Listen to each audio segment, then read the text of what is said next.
বিয়ের ১৩ বছর পার হওয়ার পরও যখন আমার সন্তান হচ্ছিল না, তখন আমার স্বামী দ্বিতীয় বিয়ে করেন।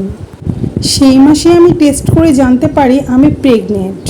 ঠিক ওই মুহূর্তে আমার মনে হচ্ছিল, আল্লাহ, দিলে যখন আমাকে আর একটা মাস আগেই দিতে।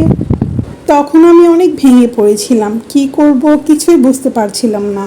তখন আমার মা বলল, যাই হোক, আমরা তোমার পাশে আছি, তোমার যা মন চায় তাই হবে। আর এইদিকে আমার স্বামী দ্বিতীয় বিয়ে করার পর আমাকে ডেকে নিয়ে বলল, তোমার যেখানে ইচ্ছে তুমি সেখানেই থাকতে পারো।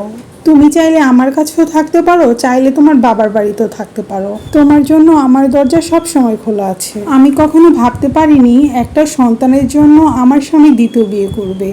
একটা সন্তানের জন্য ১৩ বছরের সংসার সে ভুলে যাবে। সে যখন নতুন বউ নিয়ে ঘরে আসে, ঠিক সেদিন আমি বাবার বাড়ি চলে যাই। তখন আমার কোনো কিছুই ভালো লাগতো না।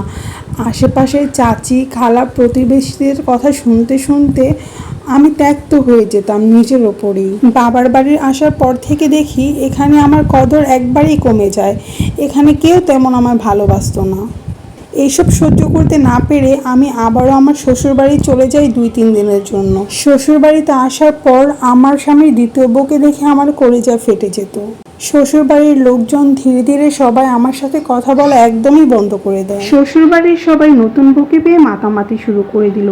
করবেই বা না কেন, নতুন বউ যেমন সুন্দরী তেমনি সন্তানেরও মা। রাতে আমার স্বামী যখন বাড়িতে আসতো, সে আমার সাথে একটা কথাও বলতো না, এসেই নতুন বউয়ের রুমে চলে যেত। মাঝে মাঝে এত বেহায়া হয়ে যেতাম যে আমি তার পা ধরে বসে থাকতাম, যে আমার সাথে কথা বলো, আমাকে সময় দাও। সে আমাকে মোটেও সহ্য করতে পারতো না। ঠিক কিছুদিন পর আমি আবার এসব সহ্য করতে না পেরে আমি আমার বাবার বাড়িতে চলে আসি। সেখানে টিকতে না পেরে আবার শ্বশুর বাড়িতেও চলে আসি। কী যে করতেছিলাম নিজেই কিছু বুঝতে পারতেছিলাম না। এর মাঝে একদিন আমার শাশুড়ি আমাকে ডেকে বলে, তুমি তো সন্তান দিতে পারবে না, তাহলে এই সংসারে থেকে তোমার কোনো লাভ নেই।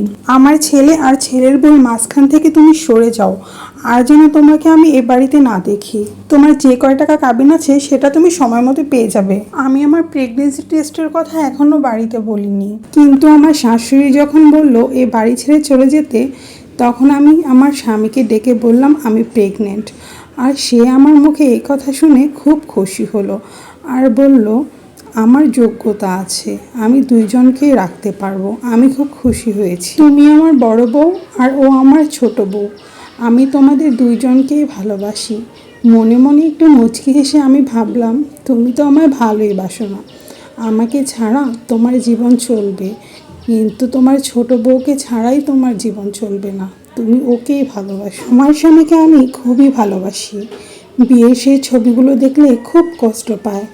আমার পাশে বসা সেই শেরানি পরা ছেলেটাকে আমি খুব ভালোবাসি।